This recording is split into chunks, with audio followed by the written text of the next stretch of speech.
Hello दोस्तों, आपका स्वागत है आपकी YouTube चैनल मैथ प्लस में।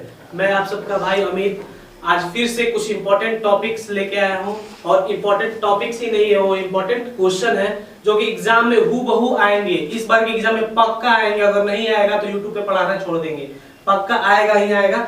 चलिए पहले क्वेश्चन पे हम लोग चलते हैं। ये पहला क्वेश्चन है, एक तार वृत्त के रूप में है। ठीक है, वो तार है, माने तार लंबा होता है ना, किस रूप में है? वृत्त के रूप में है, सर्किल के रूप में है। ठीक है, जिसकी त्रिज्या 84 सेंटीमीटर है, जिसकी जो त्रिज्या है 84 सेंटीमीटर है। ठीक है, उस वर्ग का भुजा ज्ञात करें जो इस तार को मोड़कर बनाया जा सकता है। तो देखिए, कभी भी अगर क्षेत्रफल में और परिधि में या परिमाप में अगर ऐसा क्वेश्चन पूछे तो इन दोनों का परिधि बराबर कर देते हैं, यानी कि परिमाप। ठीक है, दोनों का परिमाप या परिधि बराबर कर देते हैं। यही हम मेरा आ जाएगा जैसे घन, घना और शंकु में, बेलन में, तो उसमें हम लोग आयतन बराबर करते हैं। तो वो बात का क्वेश्चन है, पहले इसको चलते हैं। तो इसमें क्या है, दो है, एक देखिए, एक वृत्त दिया हुआ है और एक वर्ग दिया हुआ है। दोनों का इसमें आयतन बराबर कर दीजिए, सॉरी आयतन नहीं, इसमें परिधि बराबर कर दीजिए। आइए चलते हैं, मान लेते हैं प्रत्येक भुजा ए वर्ग का ए होगा। ठीक है, मान लेते हैं। ठीक है, अब बनाते हैं। देखिए, अब बताइए इसमें वर्ग का आपका परिमाप क्या होता है? तो 4a होता है बराबर, और वृत्त का क्या होता है? तो 2πr होता है, परिधि बोलते हैं उसको। ठीक है, अब इसको सॉल्व करते हैं। इसमें r दिया है, पाई का मान दिया है, तो ये निकल जाएगा मेरा 4a बराबर 2 गुना 22/7 गुना 84। अब इसको देखिए, 4a बराबर, इसको कटाते हैं, 12 7 84, 12 बार में 2 गुना 22 गुना 12। अब इसको कटा देते हैं, 2 दूनी का 4, 2 से 2 6 के 12, तो a बराबर हो जाएगा 2 6 के 12 का 2 हाथ में लगा 1, 6 दूनी 12, 1 13। a बराबर कितना है भाई मेरा? 132 सेंटीमीटर, मतलब प्रत्येक भुजा कितना है? 132 सेंटीमीटर। आइए अब चलते हैं दूसरे को। 22 सेंटीमीटर किनारे वाले एक ठोस घन को पिघलाकर एक 7 सेंटीमीटर वाला लंबा वृत्ताकार बेलन बनाया जाता है। तो बेलन की त्रिज्या ज्ञात करें। देखिए, इसके पहले क्वेश्चन में था वहां पे क्षेत्रफल और परिधि वाला क्वेश्चन, अब यहाँ पे आया है आपका आयतन वाला क्वेश्चन। ठीक है, तो जब भी पिघलाकर बात करें इसमें दो नाम दिया होगा, तो दोनों का आयतन बराबर कर देंगे। क्या कर देंगे? दोनों का आयतन। अब देखिए, इसमें एक दिया है 22 सेंटीमीटर किनारे वाले एक ठोस घन। तो घन क्या होता है भाई? घन का आयतन होता है AQ। घन का आयतन क्या होता है? AQ। और दिया एक 7 सेंटीमीटर वाला लंबा वृत्ताकार बेलन, और इसका होता है आयतन मेरा πr²h। ठीक है, इसका होता है πr²h। और देखिए, किनारा दिया है, तो यहाँ पे 22 का क्यूब हो जाएगा ना, 22 का क्यूब। और पाई r कितना दिया है मेरा? r नहीं दिया, r ही तो निकालना है, r² इंटू h दिया है मेरा, लंबाई बोलिए और हाइट बोलिए, दोनों एक ही है, तो यहाँ पे 7 हो जाएगा। ठीक है, अब देखिए, इसको नहीं करते हम, 22 इंटू 22 इंटू 22, क्योंकि यहाँ 22 आएगा पाई का मान, इसलिए कटा देंगे। 22/7 गुना r² गुना 7। अब ये 7 से 7 कट गया, और ये 22 से ये 22 कट गया। अब बचा मेरा r², 22 गुना 22 बराबर r²। अब इसको इधर भी लिख सकते हैं, therefore r² बराबर 22 गुना 22। अब देखिए, इधर स्क्वायर में है, इधर आएगा तो रूट में हो जाएगा। किस में हो जाएगा? रूट में, ये तो पता है। 22 गुना 22, तो r बराबर रूट में जब 2 को रहता है तो ये निकल जाता है बाहर, तो ये हो गया 22। अब सेंटीमीटर है तो सेंटीमीटर आंसर। त्रिज्या कितना होगा भाई? 22 सेंटीमीटर। अब चलिए एक नोट्स लिख लीजिए, एक नोट्स आप लिख लीजिए। जब भी 2D का बात करेगा, 2D 2 डायमेंशनल 2D, तो उसमें क्या करेंगे? परिधि बराबर करेंगे, परिधि बराबर परिधि। दम नोट्स में ध्यान से रख लीजिएगा इसको। जब भी 3D में बात करें, ठीक है, 3D में, तो आयतन बराबर करेंगे, दोनों का क्या करेंगे? आयतन बराबर करेंगे। और ऐसा क्वेश्चन हमेशा हर बार एग्जाम में पूछा है और आगे भी पूछेगा, ठीक है। और तो आप कंफ्यूज नहीं करेंगे, समझा दी है, समझ में आएगा। और कभी भी ऐसा क्वेश्चन देगा तो उसमें दो ऑब्जेक्ट जरूर देगा, यानी दो ऑब्जेक्ट मतलब दो नाम। जैसे यहाँ पे है बेलन दे दिया है और घन दे दिया, तो वहां पे घनाभ भी दे सकता है, शंकु भी दे सकता है। तो ऐसा दो का पेयर देगा, तो आपको कंफ्यूज नहीं होना है। चलिए आप तीसरे नंबर, दो गोले का आयतन का अनुपात 8:27 है, तो इसका संपूर्ण पृष्ठीय क्षेत्रफल का अनुपात क्या होगा। अब देखिए आयतन का, गोला का आयतन क्या होता है, तो गोला का आयतन होता है, गोला का आयतन बराबर होता है 4/3 पाई आर क्यूब, ठीक है। इसमें हाइट नहीं होता है, गोला का आयतन होता है 4/3 पाई आर क्यूब। अब इसका दे दिया है 8:27, तो अब मेरा यही बताइए, दो गो गोला होगा, पक्का दो गो गोला है, ठीक है। तो एगो का 8 दिया है, एगो का 27 दिया है, तो देखिए 4/3 pi r cube, 4/3 pi r cube, यहाँ पे 1 लिख देते हैं, यहाँ पे 2 लिख देते हैं। अब ये हमको बताइए कि अनुपात बटा में तो जाता है, अनुपात बटा में जाता है ना, तो यहाँ से इसको हटा देते हैं, 4/3 पाई और 4/3 पाई हट जाएगा ना, 4/3 पाई और 4/3 पाई यहाँ से आर आएगा। तो एगो r1 क्यूब बराबर 8 है और r2 क्यूब बराबर तुम्हारा 27 है ना भाई।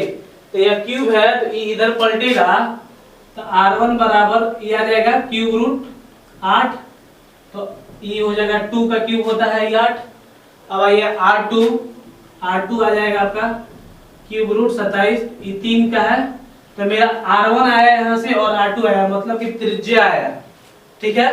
अब पूछ रहा है इसका संपूर्ण पृष्ठीय क्षेत्रफल का अनुपात क्या होगा, तो इसका संपूर्ण पृष्ठीय क्षेत्रफल होता है, इसको TA से लिख सकते हैं, टोटल सरफेस एरिया इंग्लिश में बोलते हैं, और हिंदी में संपूर्ण पृष्ठीय क्षेत्रफल 4/4 पाई आर स्क्वायर, ठीक है।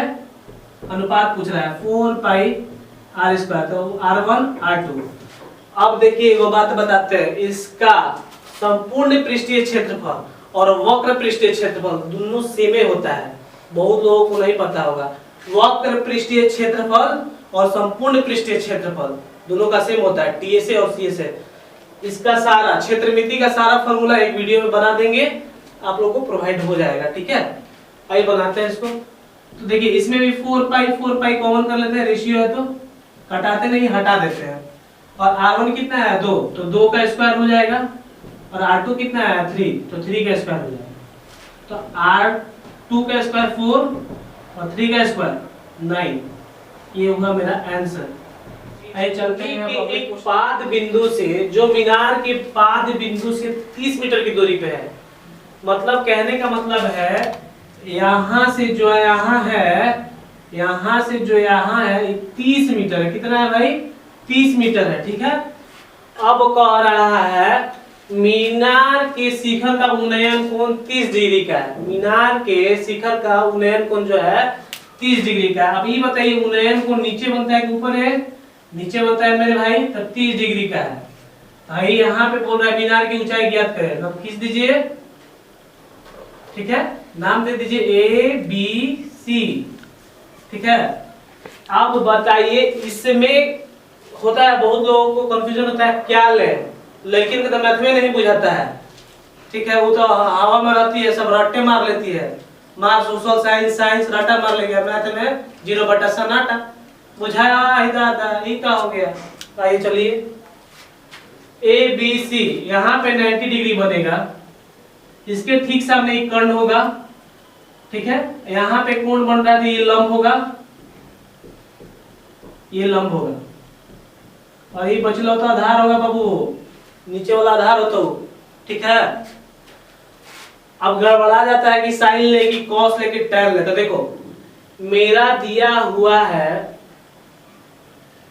देखो यहाँ पे आधार कर्ण और लंब निकालना क्या है, ये देखो लंब दिया क्या है कर्ण, तो ये बताओ किस में होता है ज्यादा, पूरा दिमाग लगाओ तो टैन में होता है कि साइन में होता है कि कॉस में होता है कि कॉट में होता है। तो थोड़ा दिमाग लगाते लगाते जो पढ़ने में हल्का तेज होगा वो कहेगा ए मास्टर साहब का हो तो tan में हो तो हो ना तो cot में। तो ठीक है भाई, देखिए लंब बटा आधार, मेरा लंब ही ना पूछ रहा है, हाइट पूछ रहा है, मतलब लंब पूछ रहा है। तो लंब जब पूछ रहा है तो लंब बटा आधार किसमें होता है, tan में, या तो cot आधार बटा लंब। तो चलिए बनाते हैं इसको, ट्रायंगल ABC में, ठीक है, AB बटा BC, क्योंकि AB निकालना है बराबर tan लेंगे, tan से जा रहे हैं तो tan 30 डिग्री। अब AB कितना दिया है, AB नहीं दिया है, उसको K मान लेते हैं, AB को हम मान लेते हैं K।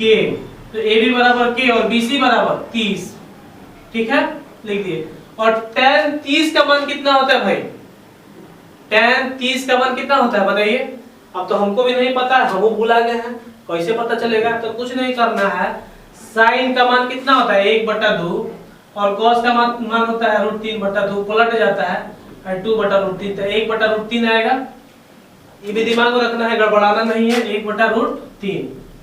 अब 3√3 के हो जाएगा बराबर 30, तो के बराबर हो जाएगा 30/√3, नहीं होगा, इंटू में नीचे आएगा तो भागा में। अब देखिए इसको गुना करते हैं, रेशनलाइज करते हैं, ऊपरों 3 नीचे 3, तो के बराबर 3 होगा, √3 में तो 3 हो जाएगा, 3 बन गया, और 3 से कटा तो 10, तो बचा क्या मेरा 10√3 सेंटीमीटर है, मीटर।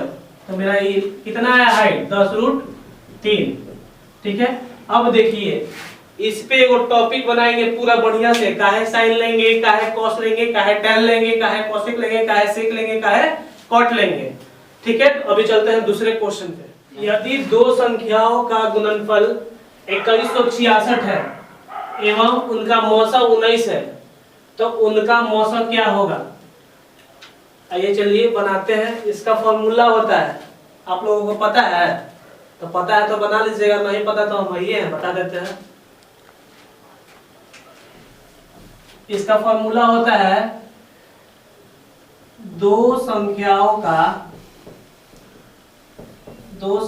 का गुणनफल बराबर लॉसा गुना मौसम, यही फॉर्मूला होता है अभी,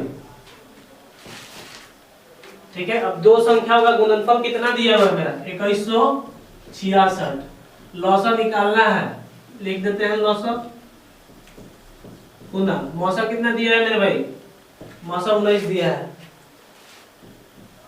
तो ये हो जाएगा, इसको इधर चेंज करेंगे तो लॉसा बराबर 2166/19 होगा ना। अभी कटाइए, 21 से कम 19 से कम 19, बचा कितना 2, फिर 19 से कम 19, बचा कितना 7, 76 हो जाएगा, 19 चौके 76। लौसा मेरा कितना आया, लौसा आया मेरा 114 मेरा आंसर होगा। फॉर्मूला याद रहेगा तो बड़ी बड़ी क्वेश्चन बन जाएगा, नहीं याद रहेगा तो नहीं बनेगा। नोट डाउन करते चलना, ऐसे हर एक चैप्टर का हम फॉर्मूला एक एक जगह कराएंगे आने वाले वीडियो में। अभी चलिए दूसरे क्वेश्चन पे। नेक्स्ट क्वेश्चन है, यदि किसी गोले की त्रिज्या 3 गुनी हो जाती है, कितनी गुनी हो जाती है 3 गुनी, तो इसका आयतन क्या होगा। अभी बताइए गोला का आयतन क्या होता है, तो गोला का आयतन होता है 4/3 पाई r क्यूब। अब बोल रहा है तिगुनी हो जाती है, तो कोई भी पढ़े होंगे, कोई भी संख्या आपस में 100% होता है, एक ओरिजिनल संख्या होता है और 100% ओरिजिनल संख्या होता है। तो इसको लिख लेते हैं,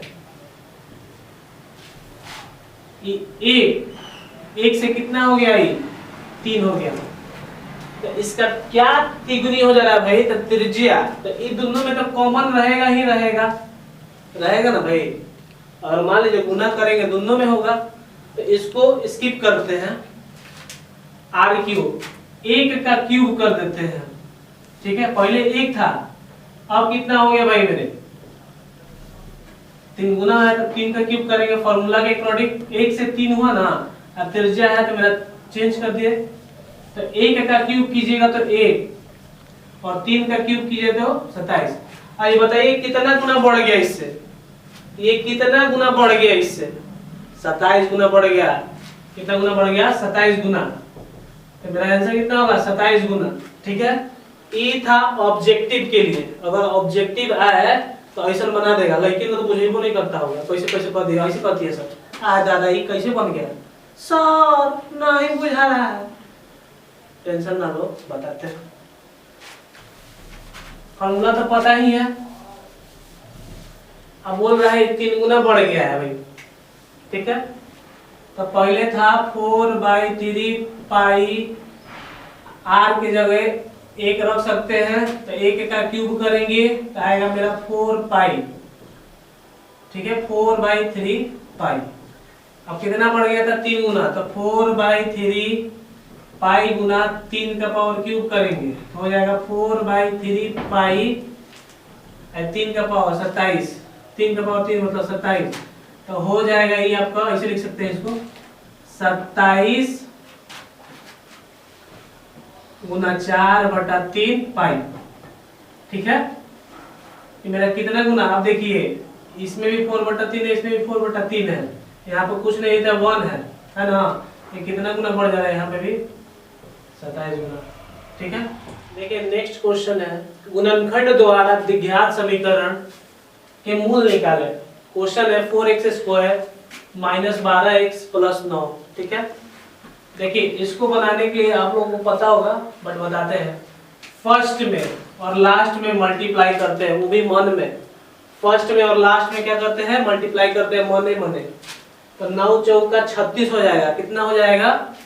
36 हो जाएगा। साइड में लिख लेते हैं, कितना हो जाएगा? 9 चौका 36। आप लोगों के लिए ना तो ये तो बिना मुँह मुँह बन जाएगा 36। ठीक है, अब बीच वाला को ऐसा जोड़िए या तोड़िए कि गुना करने पे मेरा 36 है, और जोड़ने या घटाने पे -12x है या -12 है। ठीक है, तो देखिए नहीं समझ में आता है तो ऐसे करते हैं, 36 को तोड़ लेते हैं 2 से, 2 तिया 18 दूनी 36, 2 से 2 9 18, 3 और 3। अब देखिए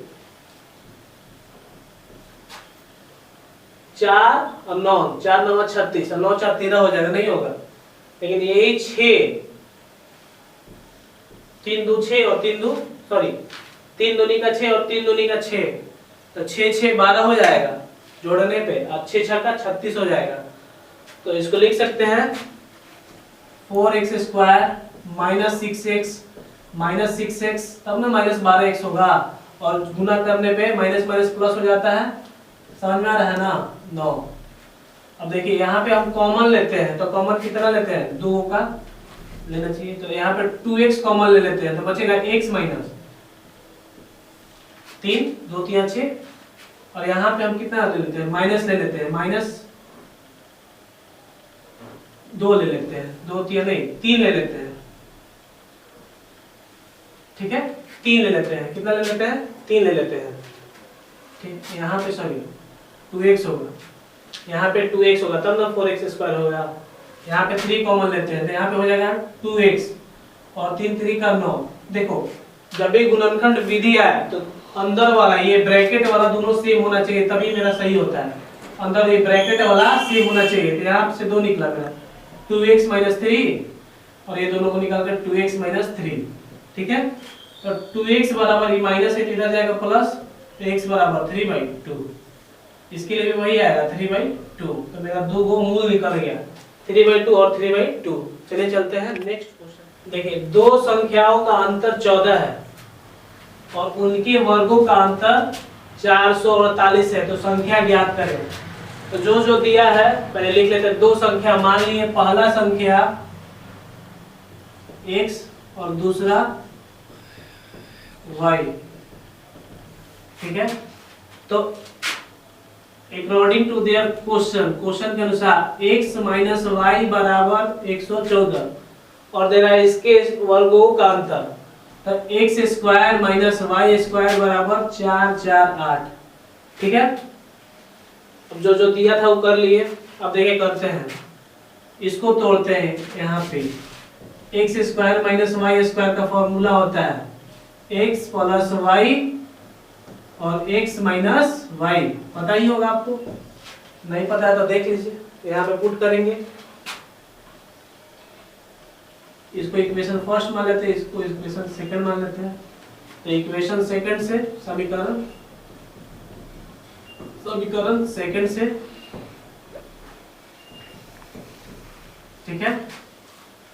तो x प्लस वाई और x माइनस वाई बराबर 4 4 8 लिख सकते हैं, कोई दिक्कत। अब देखिए यहाँ पे x माइनस वाई का वैल्यू दिया हुआ है, तो x प्लस वाई यहाँ पे कुछ नहीं दिया है, ब्रैकेट हटता है तो गुना कैसे करते हैं, 14 बराबर 4 4 8। अब देखिए ये इधर इंटू में इधर जाएगा तो बटा में जाएगा, पता है ही। तो 4 4 8 बटा 14, 14 तिया 42, 2 बचा 14 दूनी 28। x प्लस वाई का मान मेरा कितना आया, 32। अब देखिए यहाँ से x और y का मान निकालना है, तो बहुत ही शानदार ट्रिक लगाते हैं यहाँ पे। अगर जब x निकालना हो, तो x प्लस वाई, इसको थर्ड इक्वेशन मान लेते हैं, ठीक है। तो x प्लस वाई, ध्यान से सुनिएगा मेरे बात को, x प्लस वाई और x माइनस वाई को दोनों को जोड़ के 2 से भाग करेंगे, ठीक है। x निकालना हो तो 32 प्लस 14 बटा 2, और y निकालना हो तो दोनों को घटा के बटा 2। 32 14 जोड़िए, 4 2 6 3 1 4 बटा 2, यहाँ से आया 23। x का मान मेरा कितना है भाई 23, और y का 12 में से 4 गया 8, 2 में से 1 गया 1 बटा 2, 2 9 18। y का मान मेरा कितना आया 9, ठीक है। अब इसको जोड़िए, 23 घटाइए, सॉरी 23 में से 9 गया इक्वेशन फर्स्ट में तो 14 आएगा कंफर्म, और 23 और 9 जोड़िएगा तो मेरा 32 आएगा। तो मेरा सही है, x का मान 23 और y का मान 9। चलिए नेक्स्ट क्वेश्चन पे चलते हैं। 8 सेंटीमीटर भुजा वाले दो घन बराबर से जोड़ दिए गए हैं, परिणामी घनाभ का कुल पृष्ठीय क्षेत्रफल ज्ञात करें।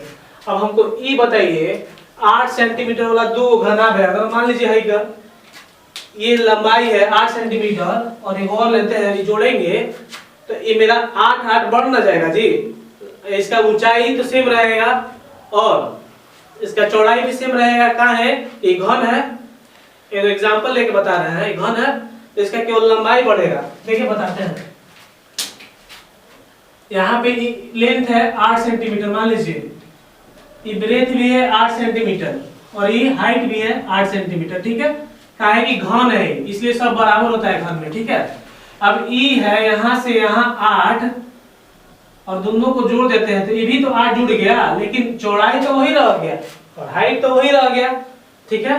तो मेरा लेंथ नया कितना बनेगा भाई 16 सेंटीमीटर, बाकी दोनों सेम रहेगा ही। अब ये पूछ रहा पड़ेगा 2 128 प्लस 64 प्लस 64, देखिए 28 दूनी का 56 और 100 100 200 256 और 64 320 होता है, 2 गुना 320 32 दूना 64 460 सेंटीमीटर स्क्वायर आंसर। देखिए रात के शायद अभी 1:50 हो गया है और अब बनाने का इच्छा नहीं कर रहा है। आइए चलते हैं हम दूसरे क्वेश्चन पे, एक लास्ट क्वेश्चन बताएंगे और फिर नेक्स्ट वीडियो में मिलेंगे हम लोग। ये दिया हुआ है, यदि 6 8 9 और x एवं 13 का माध्य 10 है तो x का मान क्या होगा। तो माध्य बराबर होता है, पहले फॉर्मूला याद रखिए, माध्य बराबर होता है सभी संख्याओं का योग, सभी संख्याओं का योग बटा संख्या, ठीक है, बटा संख्या। अब देखिए संख्या डायरेक्ट हम फॉर्मूला पे लगाते हैं, माध्य मेरा कितना दिया हुआ है 10 बराबर सभी संख्या का योग कीजिए 6 plus 8 plus 9 plus x plus 13, total को जोड़िए 1 2 3 4 5, ठीक है। तो ये हो जाएगा 10। अब जोड़े इसको 9 8 17 17 13 हो जाएगा 30, 30 6 हो जाएगा 36, 36 प्लस x बराबर 5। ये बटा में इधर जाएगा तो पता ही है आपको, गुना में होगा 10 5 50 हो जाएगा बराबर 36 प्लस x। अब देयरफॉर इसको लिख सकते हैं x प्लस 36 बराबर 50, x बराबर 50 माइनस 36 तो कितना आ जाएगा 14। x का जो मान होगा कितना होगा 14 होगा। अगर अच्छा लगे पूरा वीडियो, अगर अच्छा लगे तो लाइक कीजिए, अपने दोस्तों में शेयर कीजिए, कमेंट कीजिए। और कमेंट कीजिएगा तभी तो हमको पता चलेगा क्या है क्या नहीं है। कमेंट जरूर कीजिएगा और सब्सक्राइब कीजिए इस चैनल को, बेल आइकन दबाना ना भूलिए। और नेक्स्ट वीडियो में हम लोग मिलते हैं और फिर धमाल करते हैं। ठीक है, थैंक यू।